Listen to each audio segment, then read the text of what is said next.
അസ്സലാമു അലൈക്കും വറഹ്മത്തുള്ളാ. പ്രിയപ്പെട്ട 6ാം ക്ലാസ്സിലെ അധ്യാപകരെ, വിദ്യാർത്ഥികളെ, നമ്മുടെ ഉലൂമുദ്ദീനിൻ്റെ വർക്ക് ബുക്കാണിത്.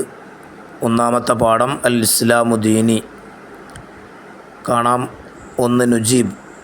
സഹിഷ്ണുതയ്ക്ക് വേണ്ടി നബി സല്ലല്ലാഹു അലൈഹി വസല്ലമ എന്തെല്ലാം നിർദ്ദേശങ്ങൾ നൽകി? ഉത്തരം: മറ്റു മതക്കാരുടെ ആരാധ്യ വസ്തുക്കളെ ആക്ഷേപിക്കരുത്, ദേവാലയങ്ങൾക്ക് കേടുപാട് വരുത്തരുത്, പുരോഹിതന്മാർക്ക് ശല്യമുണ്ടാക്കരുത്. 2. ഇസ്ലാം എന്ന പദത്തിൻ്റെ അർത്ഥം എന്ത്? സമാധാനം. 3. മദീന കരാറിൽ പ്രധാന വ്യവസ്ഥകൾ എന്തെല്ലാം? പരസ്പരം ആക്രമിക്കരുത്, നല്ല കാര്യങ്ങളിൽ പരസ്പരം സഹകരിക്കണം, തിന്മയിൽ സഹകരിക്കരുത്, പുറത്തുനിന്ന് അക്രമമുണ്ടായാൽ യോജിച്ച് പ്രതിരോധിക്കണം, പ്രശ്നങ്ങളുണ്ടായാൽ നബി സല്ലല്ലാഹു അലൈഹി വസല്ലമയുടെ നേതൃത്വത്തിൽ ചർച്ച ചെയ്ത് പരിഹരിക്കണം. അടുത്ത പേജിൽ കാണാം. 4. സഹിഷ്ണുത കാണിക്കാൻ നബി സല്ലല്ലാഹു അലൈഹി വസല്ലമ കൽപ്പിച്ചു എന്തെല്ലാം? ഉത്തരം: മനുഷ്യജീവൻ, സമ്പത്ത്, അഭിമാനം, വിശ്വാസം തുടങ്ങിയവയോട് ജാതി മത ഭേദമന്യേ സഹിഷ്ണുത കാണിക്കാൻ നബി സല്ലല്ലാഹു അലൈഹി വസല്ലമ കൽപ്പിച്ചു. അവസാനം കാണാം. നുഇദ്ദു ഫിഖ്റത്തൻ. ഇസ്ലാം സമാധാനത്തിൻ്റെ മതം. ഒരു ഗണ്ണിക എഴുതുക. ഉത്തരം: ഇസ്ലാം എന്ന പദം തന്നെ സമാധാനത്തെ സൂചിപ്പിക്കുന്നു.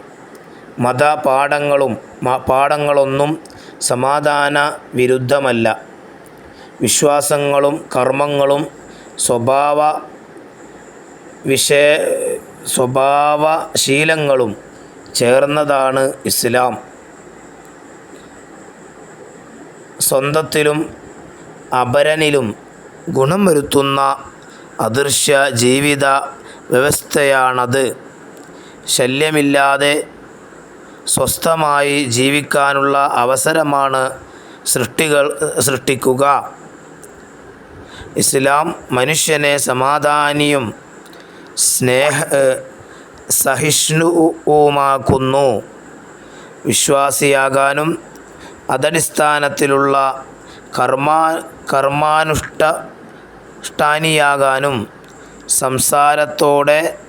സംസ്കാരത്തോടെ ജീവിക്കാനും മറ്റുള്ളവരെ ആക്രമിക്കുകയോ സ്വൈരം കെടുത്തുകയോ ചെയ്യേണ്ടതില്ല. അല്ലാഹു തആല പ്രപഞ്ചത്തിലും സൃഷ്ടിജാലങ്ങൾക്കിടയിലും സമാധാനമാണിഷ്ടപ്പെടുന്നത്. ഇത്രയും എഴുതുക. ഉസ്താദിന് നിങ്ങൾ കാണിച്ചു കൊടുക്കുക. അല്ലാഹു തആല തൗഫീഖ് നൽകട്ടെ. അസ്സലാമു അലൈക്കും വറഹ്മത്തുള്ളാഹി വബറകാതുഹു.